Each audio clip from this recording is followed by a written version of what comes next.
your machine, I think you mentioned something earlier called a quadrupole. Well, it's a triple stage quadrupole. I have 3 quadrupoles, yes. That's something, it's a mass filter. It's used to separate out the different masses. Okay, and the quadrupole, is it like 4 rods, kind of like, it would be like 4 pencils through which the material is passed? Well, the ions are passed, yes. And then you determine by changing the voltage of those poles what can pass through and what can't. That's correct. So you decide, okay, I'm going to let through all 293s in this case, right? That's correct. And so only the 293s are going to make it through. That's correct. Okay, then it's going to pass through another set of 4 poles. Right. And that second set of 4 poles, does that do anything? Well, that's where the collision takes place. That's where you break down that ion and produce the daughter ions, the 132 and the 160 ion. So is that like a reaction chamber? It's a collision chamber, Collision yes. chamber. And then is there a third set of 4 poles that broken down ion goes to? That's correct. Now this third set will let through what? It'll let through what I select. In one case, I let just the 160 ion go through.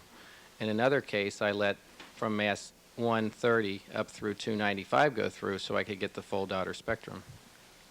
So in that way, you run the material through your machine and adjust the voltage so that you can pass through and select out 293, 160, and 132.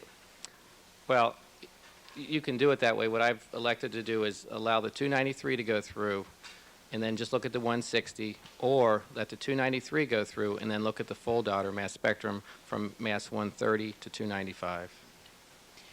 Now, was that an efficient way to look for the 132? Well, it's not the most efficient way, but it's the only way that I would look for it in order to identify EDTA. I mean, I could look for 132 by itself, but my purpose is to identify EDTA. Do you recall counsel asking you the questions about selective response? Selective ion monitoring, yes. Yes. And in that procedure, you're going to focus only on the 132, correct? That's correct. Why was that not appropriate to do in this case? Well, it would just be another screening test. It would not positively confirm EDTA. What I need for the confirmation is the 3 ions I mentioned in a particular ratio. And the only way I can do that is to get the full daughter. If I look for them individually, it is not proof that the other compounds or ions are not there. In other words, if I have a camera and I look for one person, another person, it doesn't prove that there aren't people between those people. So I need to look at the full spectrum to see if it's EDTA. If there's something there in the middle that doesn't belong, it's not EDTA. So I need to look at the full spectrum to determine whether or not it's EDTA. So if you're looking only for 132s, you could be missing 160s. You could be missing a lot of ions. There could be other ions there. There could be a 150, a 170. You don't know unless you look.